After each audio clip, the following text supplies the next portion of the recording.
Okay, so there's going to be billion-dollar changes to Section 8 and affordable housing. And there is a lot of misinformation going on right now where people are expressing their opinions. So what I'm going to do is we're going to cover the facts and figures as they're written by law, and then see how that's going to affect you. For the intended purposes of this video, we're not going to be watching me. We're going to flip over the screen so you can actually see these facts and figures and do a little bit of thought on your own, okay? See you in a minute. Okay, welcome back. So, March 11th, 2019, the Trump administration made their changes to the budget. So let's take a close look at these, okay? The Community Development Block Program, better known as CDBG, that has been completely wiped out, okay? And then you have the Public Housing Capital Fund. That's been completely wiped out as well. So that's about $5.5 billion. The Public Housing Operations Fund, that's at $4 billion. About 40% of that's been wiped out. And then the Home Investment Partnership Program, that was a little over $1 billion. That was completely blown out. So, we're around 6-7 million there. And then you'll see that there are some lower effects down here, the last five. You'll see the 1%, 5%, 14%, 2%. So the selected changes that you see are about 20% or pretty close to $10 billion. But before you throw your hands up, the effect of what's happening is not what you really think it is. So let's actually take a look and see what the real impact's going to be. The Community Development Block Grant, that's a really old grant, and I believe it goes back to probably the 30s. So the better explanation with this here is it is basically a money pit. These guys so what happens here is for community development, but the problem with community development is you can call anything that. I mean, I can apply for the budgetary funds for that, and I can simply put in nice bushes, and each one of my contractors, I pay $8 an hour. Well, I can now bill at $200 an hour, and then that's how you run through $3 to $4 billion. Jacked up contractors trying to, what would people rather? More places to live or nicer bushes around the one building they can build? And so, it's been a dumping ground for this fund. Now, good things have come out of it, but for the most part, $3.3 billion to make improvements to a program that has nothing to do with actually housing people. Look, I'd rather roof over my head than to have to deal with really nice azalea bushes in the front yard. You know what I'm saying? So, all right, the Public Housing Capital Gain Fund, $2.7 billion, almost at $3. And it says, oh yes, and it's going to affect 2.2 million homes. But take a look at what that actually is. So it's to maintain safe and secure housing for 2.2 million people. Okay, so that's the big explanation. But the thing about that is when you look at that, it again is another money pit. This is not actually paying for vouchers. It's not paying for buildings. This is for maintenance. Let me ask you a question. Have you ever seen any HUD housing that was publicly funded, okay, that looked that great? How many times have you talked to the maintenance man if you were actually doing on an actual apartment property and you thought to yourself and you talk to these people and you're making $10 an hour? So where is the $3 billion actually going with this stuff? I'll tell you where it goes. It goes into administration. In other words, once these complexes or housing projects get all this money, the vast majority is rolled back in to paying people salaries versus actually improving anything. And so what it's been is just a free-for-all of cash. Once again, doesn't affect you, okay? So we're talking about safety. Well, look, you know what? It's public housing. How safe are you? How safe do you imagine you're already going to be? So anybody that's lived in a public project or housing knows you might have one or two security guards and that's it. It doesn't cost $3 billion to run that the country. And that's just, to summarize, once again, there is approximately $6 billion we're just blowing in the toilet with this that is actually not being put in the pocket of the people that actually need it. And so let's move on down. Public Housing Operated Fund. Well, you already know where that goes. That is the actual building. So rather than landlords having leasing to you, these are the public projects. And I tell you, we've all seen these projects. They might as well just build your house out of cinder blocks, give you a concrete floor with no carpeting, and then you may or may not get maintenance. So we spend approximately, we give away, about $2 billion. And where does this money actually go? You know, can you tell me? Is it the light bulbs that they're putting in the hallways? I don't know. So another again, it's one of those things which is not regulated, but I can guarantee the subcontractors that are on these jobs, once again, are being, billing you $100, $200 an hour. Wouldn't it be nice if you could get that job? So now we're at almost about $6 billion. Now let's talk about the Housing Choice Voucher Program. That's the deal that you get there. That's the discount that you're getting. There's only a real minor change to that when you take a look at it. It only is going to have an effect of 140,000 homes. You divide that by 50 states. That means only 3,000 people per state will potentially be affected. Now let's think about this. Just in the city of Houston alone, the waiting list is 80,000 people. Okay? So, what becomes very clear is once you divide that number out and see how much money is being spent per person, that's where you get the shock and reality of this.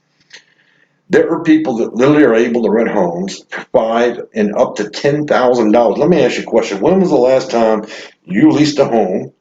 Okay, so you can't afford your housing, but you're leasing a $5 or $10,000 home. If you divide that number out pretty equally, you'll come out to 140,000 people renting homes that are $10,000 rent. Now, I don't believe that all that 10,000 is just for that. But do you see my point? That lower percent of people that are on it just because it can be, and then they go and get the biggest, most expensive house they can get. And another thing is, you have dense areas like New York and San Francisco where the cost of houses is extraordinary. But at what point do we say no to that? So the reality is 140,000 people affected out of what, 9 million homeless or people on low income. So the effect is very, very small when it comes to that. Down to 3,000 per state. And I can tell you who's going to get the big cuts. It's going to be people that are picking out houses that are $3, $4, $5,000 a month and they're paying $11 in rent. That's what it comes down to. So, my view with this is I'm not discussing Trump or his administration or any of that. I'm just discussing these cuts. They're cutting the parts that don't naturally affect you. Okay, that's what it comes down to. So they're cutting the money pits. It's too bad they're not throwing some of that money back into the vouchers. It's too bad they're not giving more to the landlords. But at least that's not the part that's being cut. Okay. Another one that took a big hit is going to be the home investment partnership programs. Let me tell you something. Anytime you get involved with builders and contractors, they eventually figure out how to game the system, and into the tune of about $1.25 billion. I'm not saying all contractors are bad. I certainly have been one, and I can tell you that people have found very ingenious ways to use these funds, not for the intended purpose. This program's run a long time, and it appears to be a failure.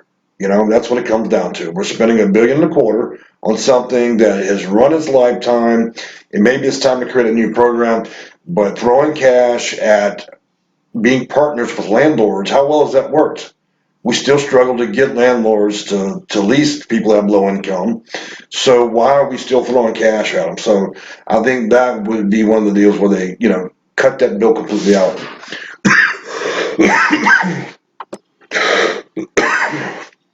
Okay, Section 811, housing for persons with disabilities. Look, there's an easy explanation. First of all, $27 million is not a lot of money. When you divide that out by 50 states, you're talking about next to nothing.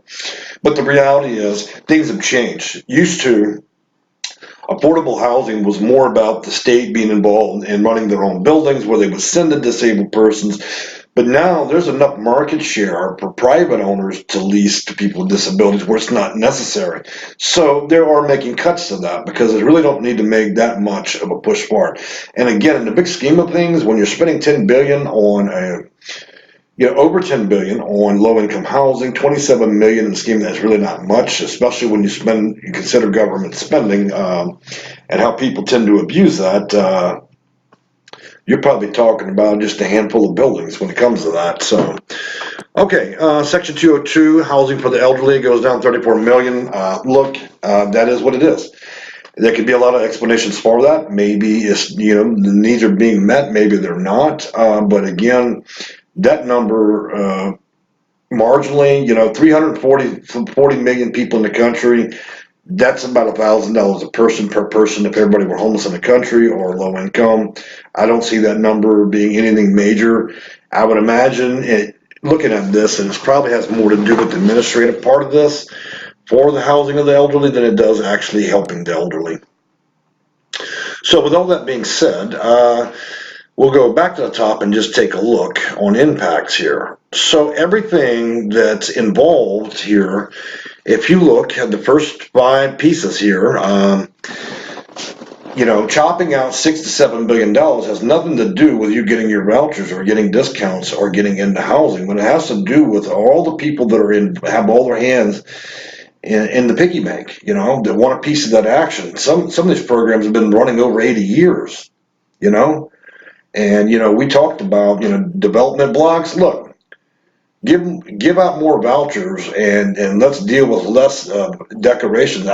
People that need housing, do you think they care whether or not you're going to have a beautiful lawn and stuff like that? So and the capital fund, operation funds, all these things are only marginally helping people, but here we are going through the insufferable part of never having enough vouchers no matter where it is in the country. So I think that what will happen here is these changes are only absolutely going to affect people. So if you have 100 people on a list and let's say 90% needs it, that's fine. Then you got the 10% of people that are in that program simply because they can be. That's it. They don't, and what I mean by that is they're working, they have no aspiration to make $1 more. They're fine with working approximately 28 hours at McDonald's, and they let me tell you something, they don't want out of that program. They'd rather just ride it till it's dead. Those are the people to look and get rid of. You guys that are going out here and getting these houses for $5,000, that are intentionally going out and picking up houses for $5 grand, $10 grand, $3 grand. And you and one kid, you burned the program, and now the program's going to put you out. That's simple as that. Ordinary people that live in ordinary homes that are using the program for its intended purpose are really not going to have problems. So, with closing, I don't want to say I'm not trying to judge anybody, and the facts and figures are here, okay? I'm only also just adding my opinion to this, but I think a lot of people will agree that they had 2 options. They could cut the bottom half of this or cut the top. They didn't cut the part that helps you.